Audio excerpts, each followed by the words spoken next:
Sean Diddy Combs has just been sentenced to 50 months in prison, which amounts to about 4 years and 2 months.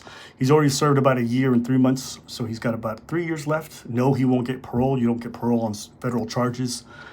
You can get 15% shaved off the max. So, he's 55. He'll probably get out by the time he's about 57, 58.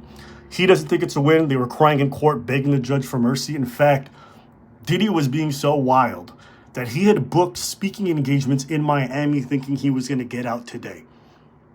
Judge had other plans.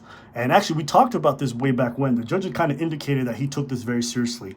And part of why he was able to sentence him this much was because the defense admitted to details which made this sentence much more serious. And what I mean by that is, the defense's entire strategy was, yes, Diddy is guilty of beating Cassie, of doing bad things, but he's not a trafficker. He's not this, that.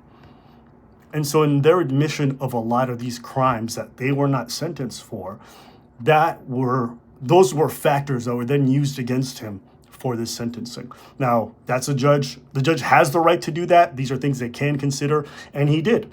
At the same time, he didn't give the prosecution what they wanted. They wanted 11 to 10 years, and the judge said no to that because Diddy doesn't have a criminal history. But yeah, I mean, that's where we're at right now.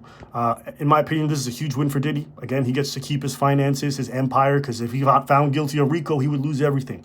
So, good for him on that regards. But yeah, Diddy's had a lot of running with the laws. He should count himself lucky, you know what I'm saying? Because there's been a couple of times this man should have been in jail for a long ass time. That's what I think, and his lawyer crying in the courtroom and all that. And I was like, what the fuck? But there was also some people outside the courtroom playing bad boy music. Like during the intermission, you could hear it. Bad, bad, bad boys. Yeah, this feels so good.